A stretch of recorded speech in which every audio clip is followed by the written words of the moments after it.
काय लाव एवढा सकाळी? आता झोपलीस ना? टोकू टोकू टोकू लावायचं आहे. Good morning guys. आज आहे माझ्या ब्लॉगिंगचा फोटो आणि माझ्या वेळेला सकाळी सकाळी सख्खू बघायचं. काय बघायचं आहे? काय टोकू. ॲक्च्युली 9 वाजल्यापासून आमच्या इथं लाईट गेली होती. तेव्हापासून ती रडत होती मस्त रडत होती. आता जस्ट लाईट आली त्यामुळे उठलं माझं बाळ. मार पण खाल्ला तिने त्या टायला 9 ते 10. बस मी झोपेत आणि ती मला उठवते. आणि माणसाची झोप ही कधी मौन करून नाही. बिचारीने मार खाल्ला. मग माऊकडे गेली. मग माऊचा फोन बघितला. मग परत आली. मग आल्याच्यानंतर परत रडू लागली. म्हणजे बाहेर गेल्यानंतर तिला खेळायची आणि घरात आता माझ्याजवळ ती रडायची. तर चांगले टोला दिला ना मग जास्त रडली. मग आता लाईट आली तर हवा लागली मग शांत बसली. ॲक्च्युली आम्हाला हवा नसेल ना तर मन लागत नाही. हवा पाहिजेच आम्हाला. टोकू आणि आपल्याला सकूच बघायचं. तर काय नाही करायचं. तिला फक्त सकू बघायचं. सकू टोकू लावू. ठीक आहे सकू लावून देते. ओके नाहीच मी माझ्या बेबून आता सकू लावून देते. तुम्ही पण बघा सकू. सुंदर गाणं आहे. तिला प्रमोट करायची गरज नाही कारण माझी मुलगी त्या गाण्याला रोज प्रमोट करते आणि तो आता ट्रेंडपासून गेला आहे पण तरी पण ती त्याला रोज प्रमोट करते बिकॉज ते तिचं फेवरेट गाणं झालं सध्याच्या पिढीला.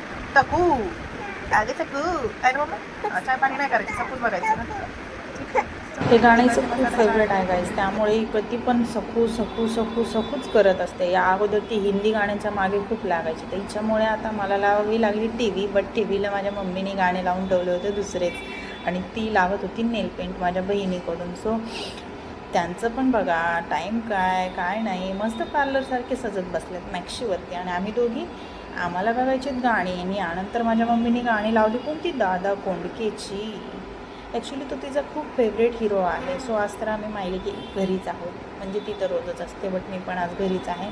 आणि आज मला हिलाच बघायचं काम मिळालं बिकॉज हिचा हात खूप सुजलेला आहे आणि ही कोणाकडेच जात नाही आहे. त्यामुळे मला आज घरीच राहावं लागलं. तर हिचा मला असा सांभाळ करावा लागला. आज हिने मला खूप म्हणजे खूप तंग केलं.